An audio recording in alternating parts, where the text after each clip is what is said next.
call came at 3:47 a.m., my son's voice cutting through the darkness like broken glass against my eardrum. "We're leaving tomorrow, Dad. Your beach house has already been sold. Bye."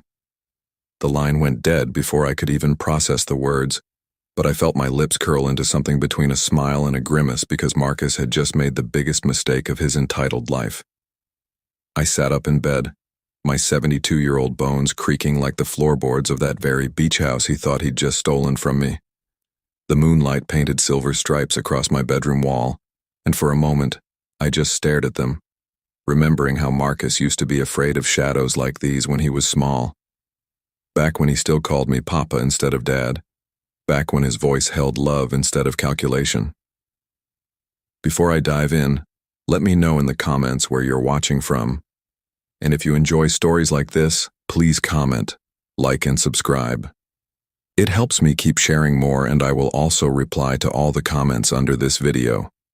Marcus hadn't visited me in 3 years. Not since his mother, Elena, passed and left him thinking he was somehow owed everything I'd built with these weathered hands. The beach house, though, that was special. It sat on the Oregon coast, all weathered cedar and salt-kissed windows, watching the Pacific rage and whisper depending on her mood. I'd bought it 40 years ago when Marcus was just 7, back when a factory worker like me could still afford a slice of paradise if he saved every penny and worked double shifts for a decade. But here's what Marcus didn't know, what his greed had blinded him to completely. The house he thought he'd sold, the one he'd somehow convinced himself was his to take, wasn't actually mine anymore. Hadn't been for 2 years. The irony tasted sweet as honey on my tongue as I reached for my phone to call him back. His phone rang 4 times before he answered, and I could hear the satisfaction dripping from his voice like syrup. "What, Dad? I told you, it's done. The paperwork's already filed. The buyers take possession next week." "Marcus," I said, keeping my voice steady as a surgeon's hand, "you forgot one thing." "What are you talking about?" His confidence cracked just slightly, like ice under spring sun. I laughed then. Really laughed. The kind that comes from your belly when the universe serves up justice on a silver platter. "The house you just sold? It hasn't been in my name for 2 years, son." Silence. Beautiful, crystalline silence that stretched between us like a tightrope. "That's impossible," he finally whispered. I checked the county records. William Brennan. Your name. Your signature on everything. "Oh, there's a William Brennan on those papers, all right," I said, walking to my window now, watching the same moon that had witnessed every betrayal, every small cruelty he'd inflicted since Elena died. Just not this one. What Marcus had never bothered to learn in his rush to grab what wasn't his was that there were 2 William Brennans who owned property on that stretch of coast. Me, William James Brennan, and William Paul Brennan, a developer from Portland who'd bought the house 3 doors down from mine 5 years ago. The county records were public, yes, but Marcus had been too arrogant to check the full legal names, too certain of his own cleverness to verify the property address beyond the street name. "You're lying," Marcus said, but his voice had gone thin as paper. "Check the full deed, son.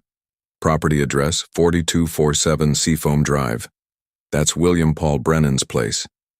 Mine, the one you thought you were stealing, is 4244. Different side of the street, different deed, different owner entirely now." I heard him typing frantically, probably pulling up the documents on his laptop. His breathing got shallower with each keystroke. The thing about Marcus was he'd always been smart enough to be dangerous but never quite smart enough to be careful.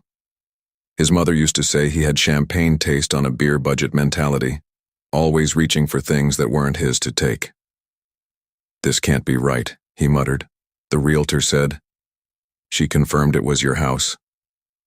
"The realtor saw what you showed her, Marcus. A William Brennan property on Seafoam Drive. You never took her to see it, did you? Never walked through the door? Because if you had, you'd have noticed the nautical-themed nightmare that Paul Brennan calls decorating. Ship wheels on every wall. That ridiculous anchor coffee table. Not exactly my style.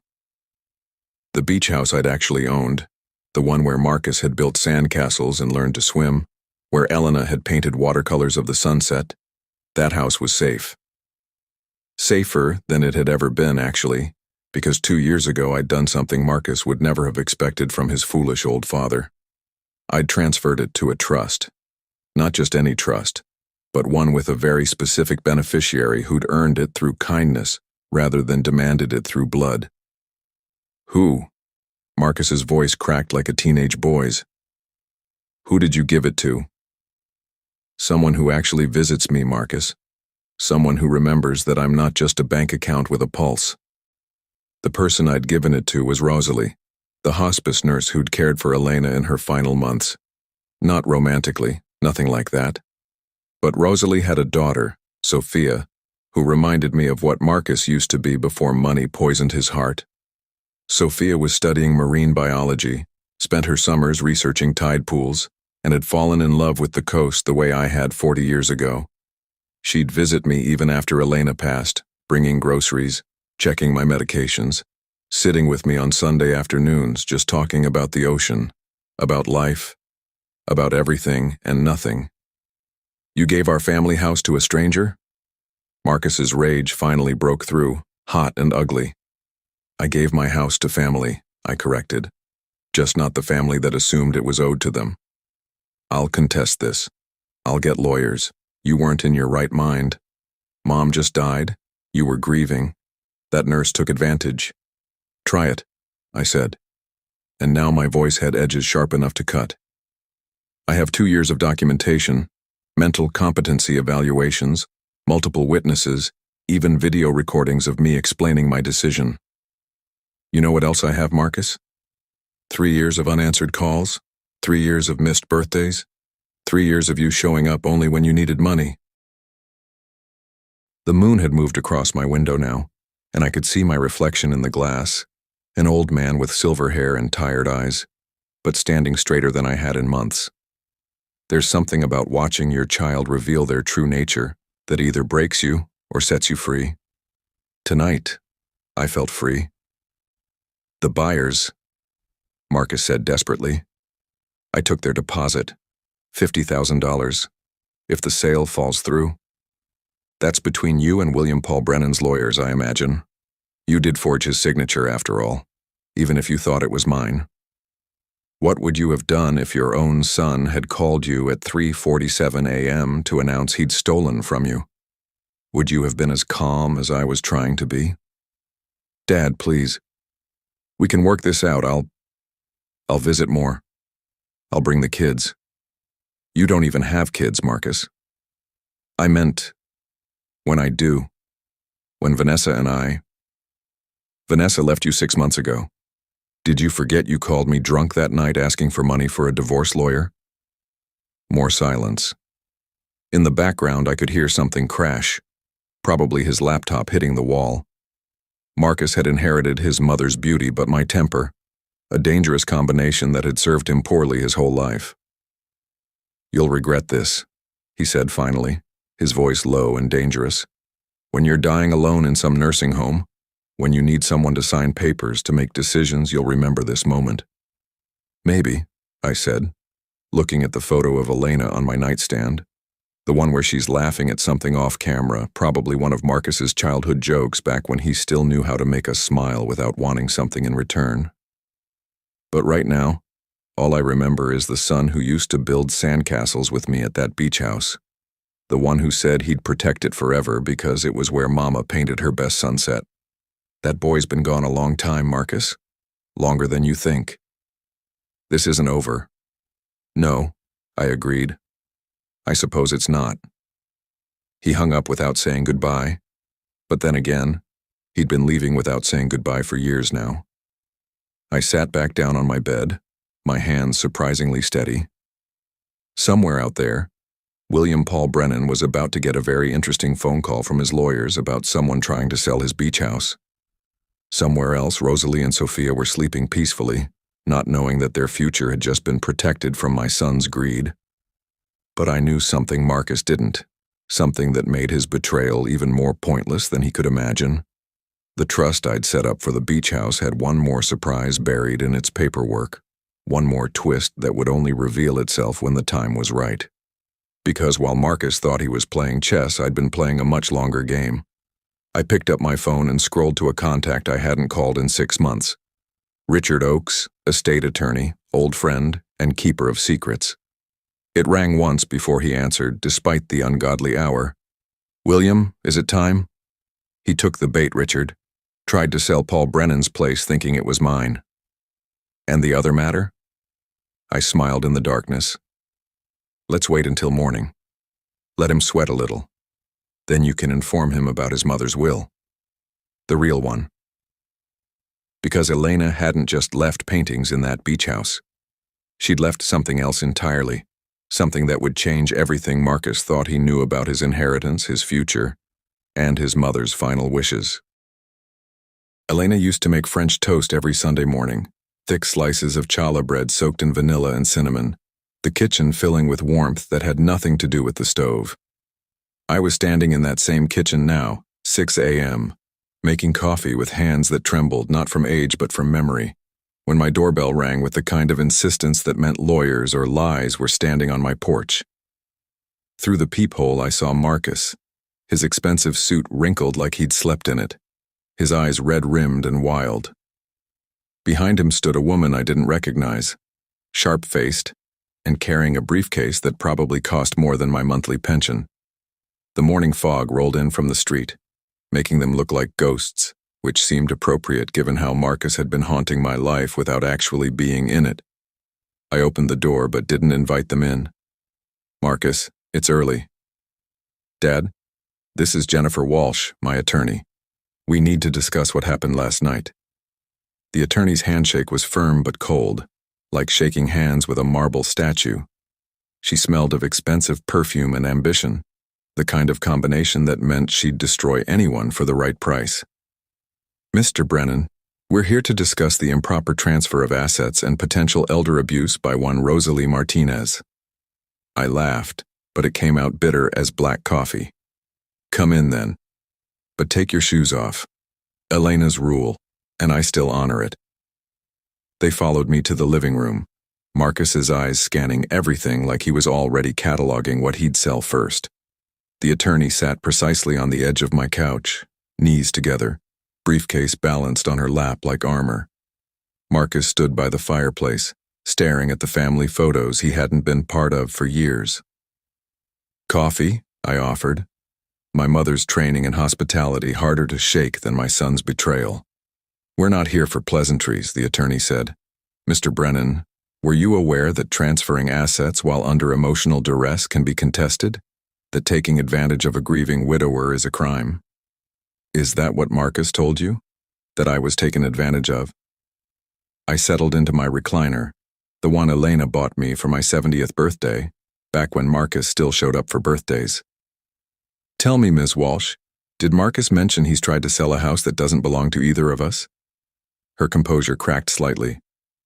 "That's a misunderstanding that's being resolved." A misunderstanding. I tasted the word like something rotten. "Is that what we're calling fraud now?" Marcus finally spoke, his voice rough. "Dad, just sign the house back to me. We can forget this happened. I'll forgive you for giving it to that nurse." "Forgive me?" The coffee mug in my hand was warm, grounding, real in a way this conversation felt surreal. "Like you forgave your mother?" The temperature in the room dropped 10 degrees. Marcus went rigid, his jaw clenching the way it did when he was 7, and I caught him lying about breaking Elena's favorite vase. "What's that supposed to mean?" "You know exactly what it means." The attorney looked between us, clearly sensing she was missing crucial information. "Mr. Brennan, if you could focus on the matter at hand." "The matter at hand," I interrupted, standing now, my 72 years feeling more like 100. "Is that my son thinks I'm senile, thinks I don't remember. But I remember everything, Marcus, including the night before your mother died. Do you think children realize how much their parents hear through thin walls? How much we know but don't say?" Marcus had visited Elena exactly 3 times during her 4-month battle with cancer. The first time he'd asked about her life insurance while she was still conscious. The second time, he'd tried to get her to sign power of attorney papers while she was on morphine. The third time, the night before she died, I'd heard him whisper to her unconscious form that it would be better for everyone if she just let go, that the medical bills were destroying my finances, that I'd thank him later for encouraging her to stop fighting. He didn't know I was standing in the hallway, didn't know I heard every word. "That's not—" "You're twisting things," Marcus said, but his face had gone pale as the fog outside. "Ms. Walsh," I said, turning to the attorney, "did Marcus tell you about the DNR?" She blinked. "The do not resuscitate order?" "The one he tried to forge. The one the hospital caught and reported. The one that's still on file with the state medical board." The attorney's professional mask slipped completely. She turned to Marcus with the look of someone realizing they'd been played. "You said there were no complications with your mother's estate." "There aren't," Marcus said quickly. "That was a misunderstanding. Mom was suffering, I was trying to help. You were trying to speed things up," I said, and now my voice was steady as stone. "Because you'd already spent the inheritance you thought was coming. Already promised Vanessa a bigger house, a better life, all funded by your dying mother's assets." The French toast smell was gone now, replaced by something acrid, like burning bridges. I walked to the mantel, picked up a photo of Elena and me on our 40th anniversary, her smile radiant despite the chemo she'd just started. "Here's what you don't know, Marcus, what your mother made sure you'd never know until the time was right. She changed her will 2 weeks before she died, legally, with witnesses, with video testimony, with every possible safeguard against contestation." The attorney was already packing her briefcase, recognizing a losing case when she saw one. But Marcus stood frozen, his face cycling through denial, rage, and something that looked almost like the fear he'd had as a child when he knew he'd crossed a line. "That's impossible. I saw the will. I have a copy." "You have a copy of the old will," I corrected. "The one from 5 years ago, before you showed your true colors, before she heard you on the phone with Vanessa, planning which of her jewelry to sell first." The morning light was streaming through the windows now, catching the dust motes that danced between us like tiny witnesses to this unraveling. My coffee had gone cold, but I drank it anyway, needing something to do with my hands besides reach for the son I'd lost long before this moment. "She left me nothing?" Marcus's voice was small now, almost childlike. "She left you exactly what you gave her in her final months. 3 visits worth." "How much?" I could have dragged it out, could have twisted the knife the way he'd twisted his mother's suffering into an inconvenience. But I was tired, and cruelty had never been my nature, even now. $3,000, $1,000 for each visit. The attorney stood abruptly.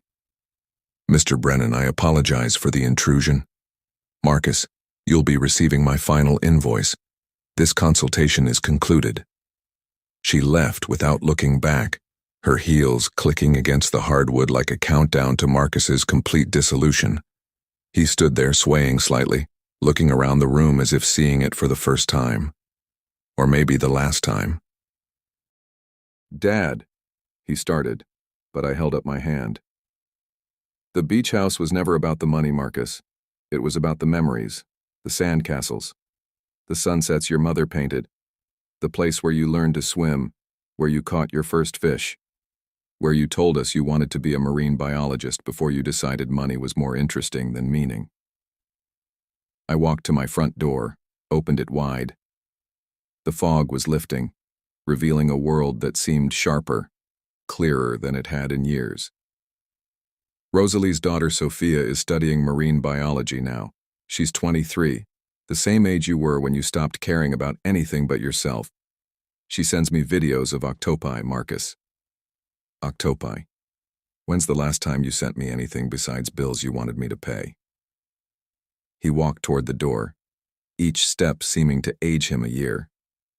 But just before he crossed the threshold, he turned back, and for just a moment, I saw the boy he used to be, the one who'd held my hand during Elena's first chemo treatment, who'd promised to take care of us both. The rest of Mom's estate, the paintings, the jewelry, the investments. In trust, I said. Managed by Richard Oakes. Available for one purpose only. Which is? You'll find out when you find out. But here's a hint, son. Your mother believed in redemption even when I didn't. Even when you didn't deserve it. He stared at me. Confusion replacing anger. Hope replacing despair. All of it mixing into something raw and unreadable. What does that mean? It means she loved you more than you loved her. It means she saw something in you that I've been trying to see for 3 years. It means the story isn't over, but this chapter is. I started to close the door, but his hand shot out, stopping it. Dad, wait. The trust. What do I have to do? Something you haven't done in 3 years, Marcus. What? Earn it.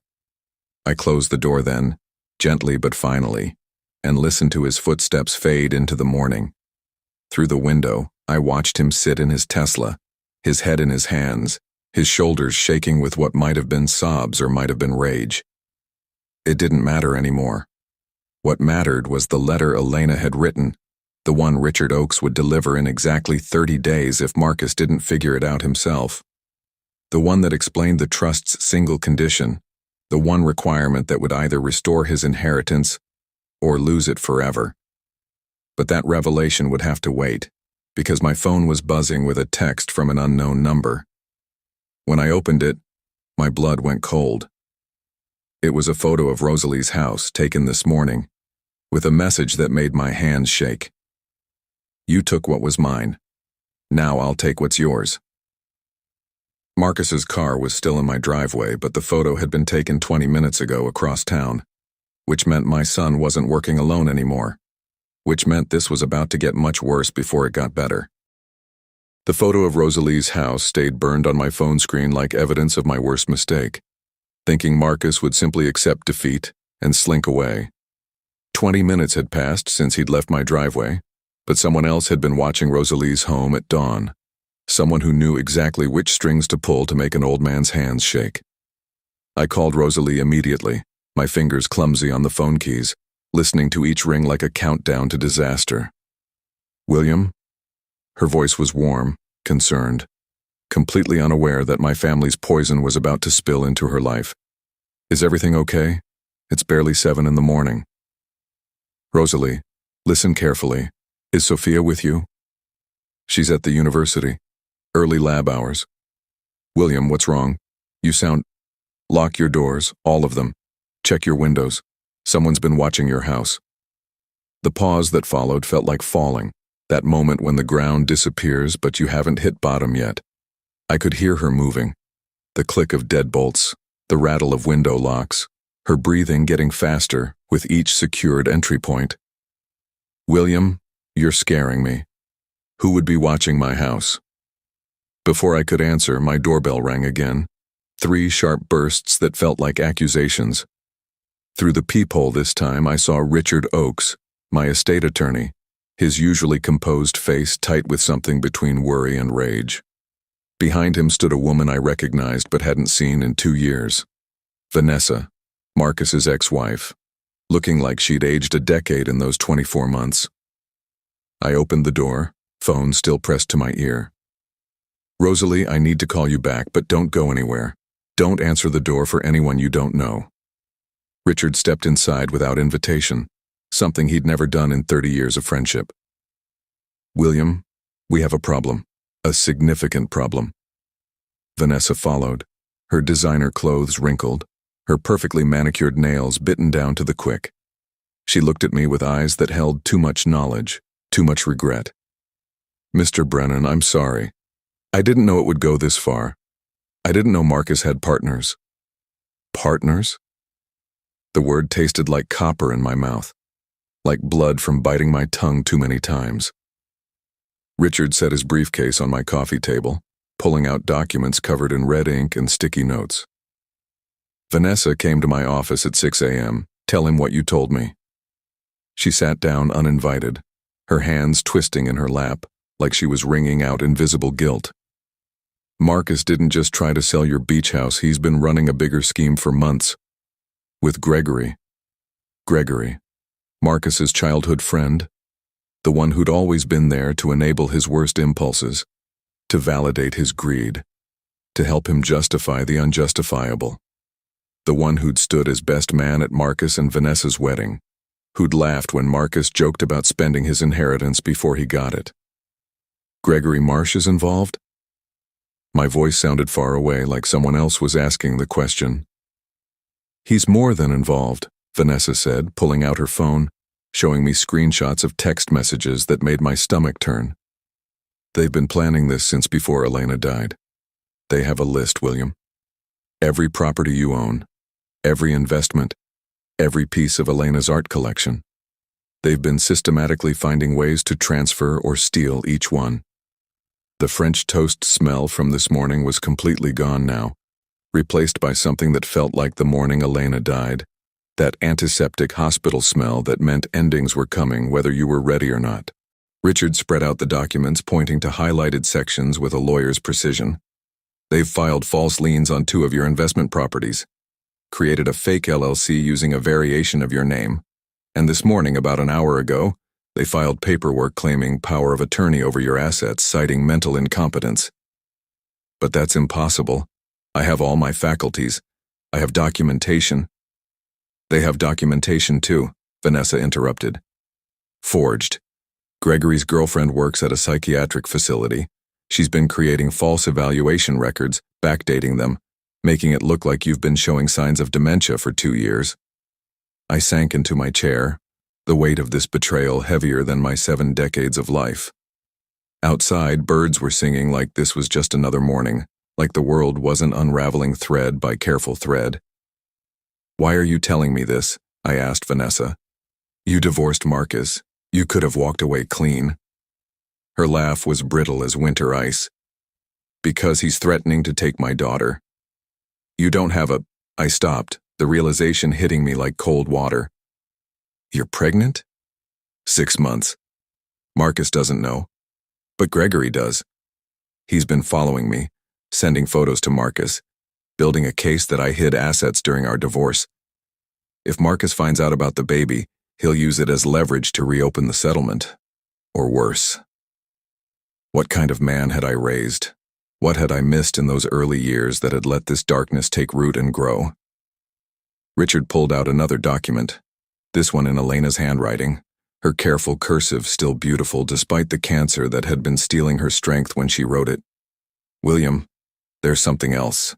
Elena knew this might happen.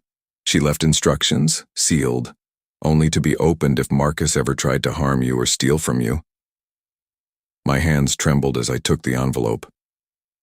Inside was a single page, Elena's last message to me about our son, written 2 weeks before she died. The paper smelled faintly of her lavender hand cream, the one she used even in the hospital because she said it reminded her of our garden. My dearest William, it began, if you're reading this, then Marcus has shown you who he really is. I'm sorry I won't be there to face this with you, but I've prepared something he won't expect. The trust I established isn't just about money, it's about truth. Check our safety deposit box at First National, Box 472. What's inside will explain everything. And William, my love, remember that sometimes the greatest gift you can give someone is the chance to earn forgiveness, even when they don't deserve it. I looked up at Richard. You knew about this? Only that it existed. Elena insisted I couldn't read it unless certain conditions were met. Those conditions were met this morning when Marcus filed those false documents. My phone buzzed. Another unknown number. Another photo. This time it was of Sophia, Rosalie's daughter, walking across her university campus, unaware she was being photographed. The message read, Pretty girl. Shame if she had an accident. Drop the trust challenge and transfer the beach house properly. You have 24 hours. Vanessa saw my face change, saw the fear that must have been written there like a confession. What is it? I showed them the phone. Richard immediately began dialing on his own cell. I'm calling the police. This is criminal threat, stalking, intimidation. No, I said, surprising myself with the firmness in my voice. Not yet. Elena's letter said to check the safety deposit box. We do that first. William, They're threatening an innocent girl. And if we call the police now with Marcus and Gregory's false documentation painting me as incompetent, who do you think they'll believe? The concerned son trying to protect his father's assets, or the supposedly demented old man giving away property to his nurse? The room fell silent except for the grandfather clock Elena had inherited from her mother, its steady tick like a countdown to something inevitable. Vanessa stood up, her hand protective over her belly. "I'll go with you to the bank," she said, "as a witness. Whatever Elena left, it might be the only thing that stops Marcus from destroying everything she loved." Richard was already packing his briefcase. "I'll file injunctions against the false documents, buy us some time. But William, whatever's in that box, it better be enough to stop this." As we prepared to leave, my phone rang. Marcus's number. I almost didn't answer, but something, maybe Elena's spirit or maybe just morbid curiosity, made me accept the call. "Dad?" His voice was different now, harder, like something had crystallized inside him. "I know you got the photos. Here's what's going to happen. You're going to sign everything over to me the way Mom wanted, or things get ugly for your new family. Your mother wanted nothing of the sort. Mom's dead, Dad. What she wanted doesn't matter anymore. What matters is what I need, and I need you to stop pretending you're some kind of hero in this story. You're just an old man who's about to learn what happens when you choose strangers over blood." Is that what Gregory's telling you? Or is that your own poison talking? There was a pause, then a laugh that sounded nothing like the boy who used to build sandcastles. 24 hours, Dad. Oh, and that safety deposit box you're thinking about visiting? I'd be very careful. Gregory has friends at the bank too. Former employees who still have certain access codes. The line went dead. I looked at Richard and Vanessa, seeing my own fear reflected in their faces. He knows about the box. Richard's face went pale. "If they get there first." "Then we'd better hurry," I said, grabbing Elena's old cardigan from the coat rack, the one that still smelled like her even after 2 years. Because whatever she left in that box, she believed it would save us all, even Marcus. We stepped out into the morning light, 3 unlikely allies against a betrayal that ran deeper than any of us had imagined. But as Richard's car pulled away from my house, I noticed something that made my blood freeze. Marcus's Tesla, the one I'd watched leave my driveway, was parked 3 houses down, empty but still running, which meant he'd never really left, which meant he'd heard everything, which meant we were walking into a trap, and the only question was whether Elena had anticipated even this.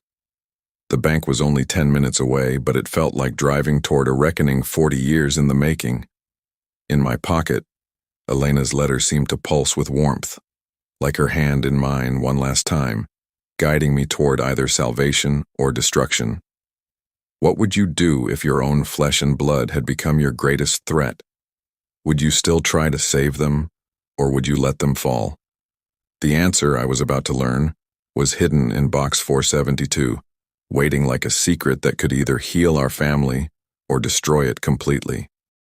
First National Bank stood like a fortress of secrets at 7:47 a.m., its marble columns catching the morning sun in a way that reminded me of Elena's paintings, how she'd capture light as if it were something you could hold.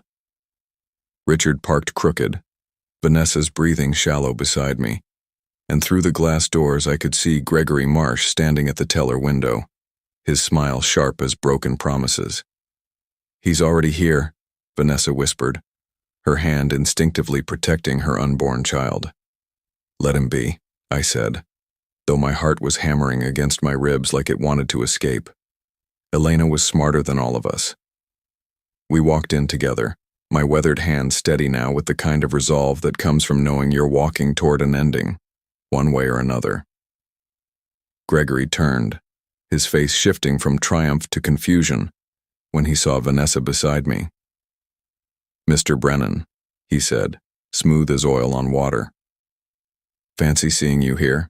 Marcus said you weren't feeling well. Confusion, memory issues. Shouldn't you be resting?" "My memory's fine, Gregory. Clear enough to remember when you were 12 and I caught you stealing from Marcus's piggy bank. Told you then that taking what wasn't yours would catch up to you eventually. The bank manager appeared, Mrs. Chen, who'd known Elena and me for 20 years. Mr. Brennan, I received a concerning call about unauthorized access to your accounts. Is everything all right? That depends, I said, pulling out Elena's letter and my identification. I need to access safety deposit box 472, Elena's box. Gregory's smile widened. Actually, that box was closed yesterday. Marcus handled it as William's power of attorney. Impossible, Richard interjected, stepping forward with his briefcase. I'm Mr. Brennan's attorney, and no valid power of attorney exists. Mrs. Chen looked between us, clearly sensing the danger in the air. Gentlemen, perhaps we should discuss this in my office. No need, I said, and pulled out my phone to show her something I'd kept hidden for 2 years. A video of Elena, frail but fierce, recorded in the hospital. Mrs. Chen, please watch this. Elena's voice filled the bank lobby, weak but clear. I, Elena Brennan, being of sound mind, hereby establish that safety deposit box 472 at First National Bank can only be accessed by both William Brennan and Mrs. Chen together, with both keys present. Any attempt to access it otherwise should be considered fraud and reported immediately. Gregory's face went white. Mrs. Chen straightened. Mr. Brennan, I have Elena's key in my office safe per her instructions. No one accessed that box yesterday or any day since she passed. That's impossible, Gregory sputtered. Marcus says a lot of things, I interrupted. But Elena knew her son better than he knew himself. We followed Mrs. Chen to the vault, Gregory trailing behind like a shadow losing its darkness in too much light. The box was small, unassuming, but when we opened it together using both keys, what we found inside changed everything I thought I knew about my wife's final days.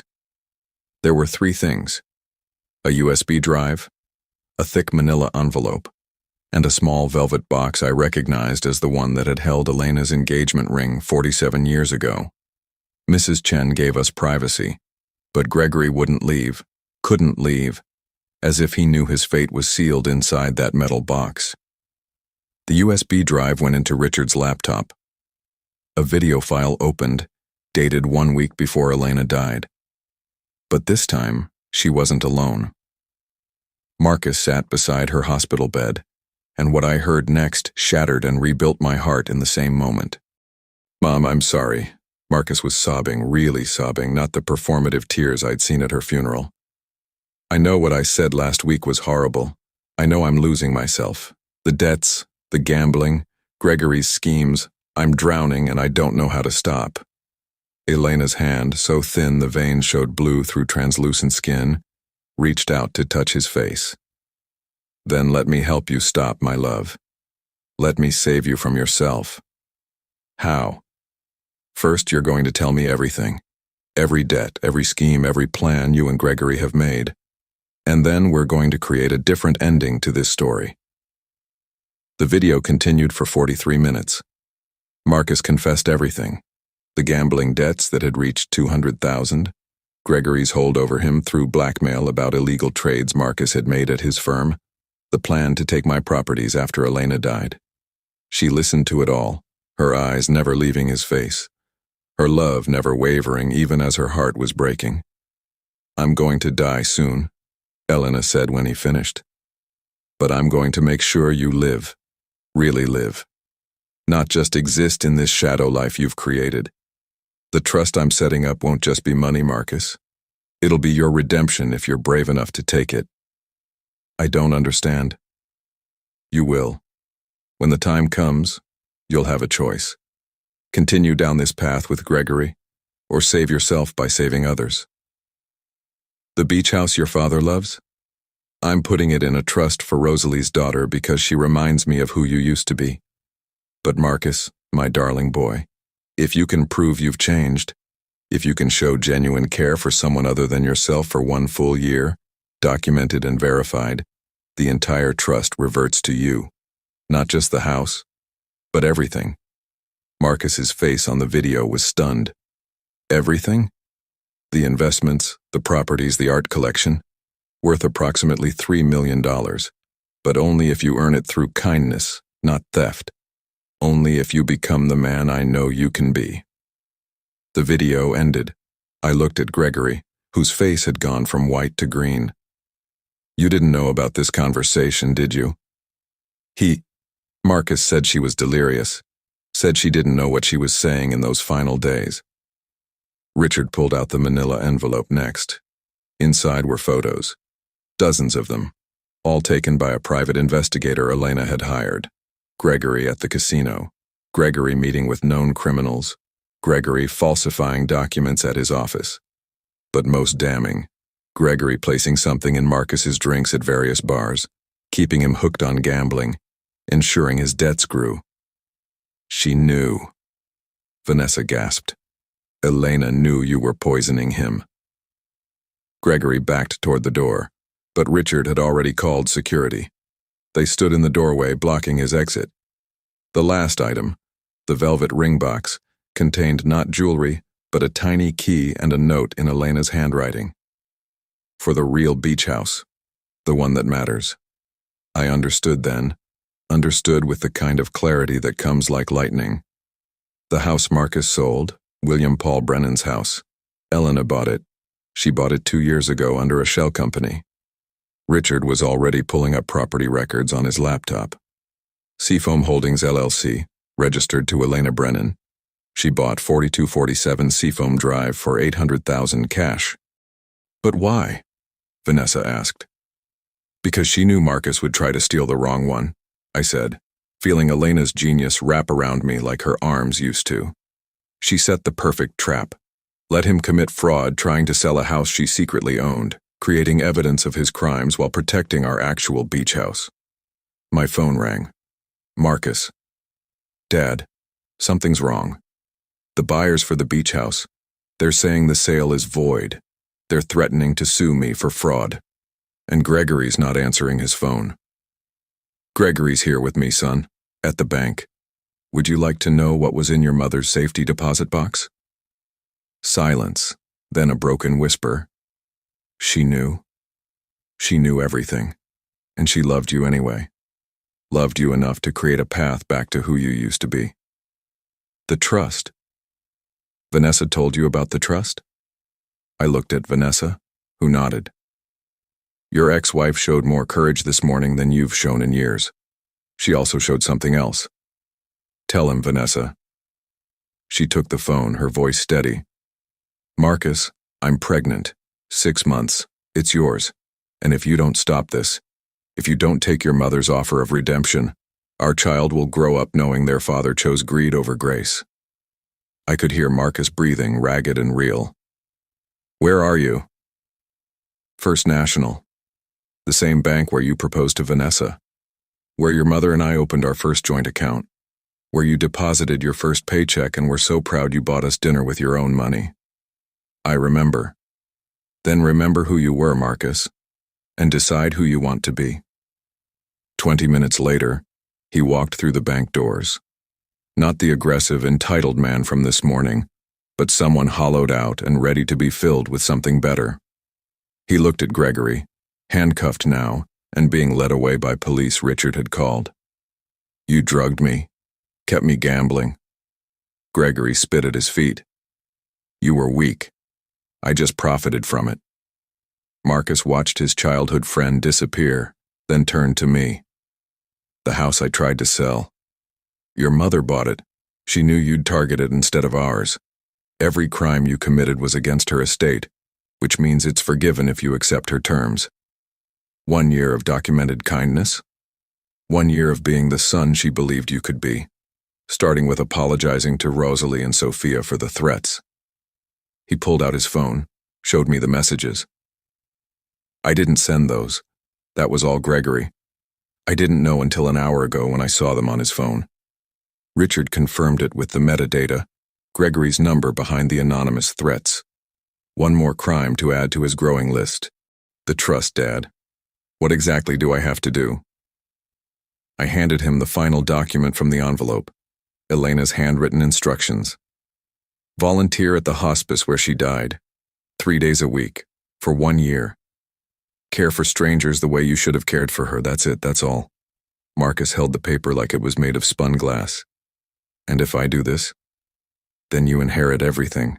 The real beach house, the investments, the paintings, but more importantly, you inherit the chance to be the man your mother saw in you, even when no one else could. And if I fail? Then it all goes to charity, every penny, and you'll have to live with knowing you had 2 chances at redemption and chose neither. Marcus looked at Vanessa's belly, at the future growing inside her. Would you let me be involved with the baby? Earn it, she said simply. Earn the right to be a father by learning how to be a son again. He nodded, tears falling freely now. Not the manipulative tears of this morning, but the real grief he'd been avoiding for 2 years. The first patient I help at the hospice. I want to tell them about Mom. About how she saved me even after she was gone. Tell them about the beach house too, I said, pulling him into an embrace that felt like forgiveness and boundaries all at once. Tell them how trying to steal the wrong house led you to the right life. 6 months later, I stood in the actual beach house, our beach house, watching the sunset Elena would have painted in shades of amber and hope. Marcus was there, holding his newborn daughter, named Elena, after the grandmother who'd orchestrated all our salvations. He'd completed half his year at the hospice where they now called him their most dedicated volunteer. Rosalie and Sophia were there too. Sophia showing us her latest research on octopi intelligence, how they solve problems in ways humans never expect. Rather fitting, I thought, considering how Elena had solved ours. Dad, Marcus said, his daughter sleeping against his chest. I never asked. How did Mom know I'd picked the wrong house? I smiled, remembering Elena's words from that final week. Because I raised him, I know his shortcuts, his assumptions. He'll see William Brennan on Seafoam Drive and never check further. His greed will make him sloppy, and his sloppiness will save him. She knew you better than you knew yourself, I said. She knew you'd try to take the easy path.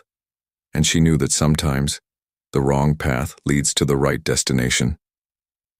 The sun dipped below the horizon, painting the sky in colors Elena had captured 1,000 times, but never got tired of seeing. And in that moment, I understood the final lesson she'd left us all. Sometimes love means letting someone fail just enough to finally succeed. Sometimes the house you try to steal isn't the treasure at all. It's the journey back to who you were meant to be. Do you believe people can change? That redemption is possible even for those who seem lost? Marcus is proof that sometimes it takes losing everything you thought you wanted to find what you actually need. And sometimes, just sometimes, the wrong house leads you home. If this story touched you, please share your thoughts below. Have you ever seen someone choose redemption when revenge seemed justified? And remember, subscribe if you want to hear more stories about the unexpected ways love finds justice.